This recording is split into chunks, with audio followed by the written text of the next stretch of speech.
milyonsuyam. Qonşumun vəziyyəti pisdir, iqtisadi vəziyyəti. Və biz yığışırıq bir yerə, məsələn, bir məclisdə. Mən başlayıram yekə-yekə danışmağa. Mən. İnsan başqasına əl tutmalıdır.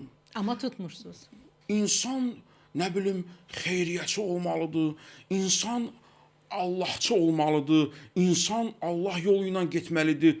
Sonra gəlirlər deyirlər ki, əzizim, ona bir dəstək vermək lazımdır. Deyir ki, yox, mənim imkanım çatmır. O gün bir rəvayət oxudum Mövlana'dan. Onu mən istəyirdim ayrıca bir danışım öz kanalımda. Amma sizin kanal deməli qismətmiş. Qoy bura tövbə olsun ilk dəfə. Buyurun. Təzə oxuduqlarımdandır. 5-ci Məsnəvinin 5-ci dəftərindədir bu. Deyir, gəldi Mövlana Rumi dahidir ha, dahidir. Ona görə dahidir. Bax, ona görə dahidir. İndi deyəcəm. İnsan psixologiyasının o dərinliklərini elə qazıyıb çıxardıb. Deyir ki, bir ərəb səhrada gedir, görür ki, bir adam oturub ağlayır. Yaxınlaşır bunu, görür ki, iti qabağında can verir. Xəstədir, can verir it, heyvan. Niyə ağlayırsan? Deyir, itim can üstədir. Yaralanıb deyir. Deyir, yox, yaralanmayıb, acından ölür.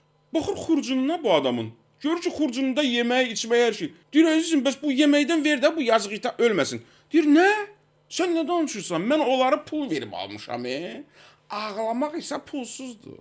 Ağlamaq pulsuzdur. Pul verib aldıqlarımı mən verə bilmərəm axı itə. Xilas eləyim.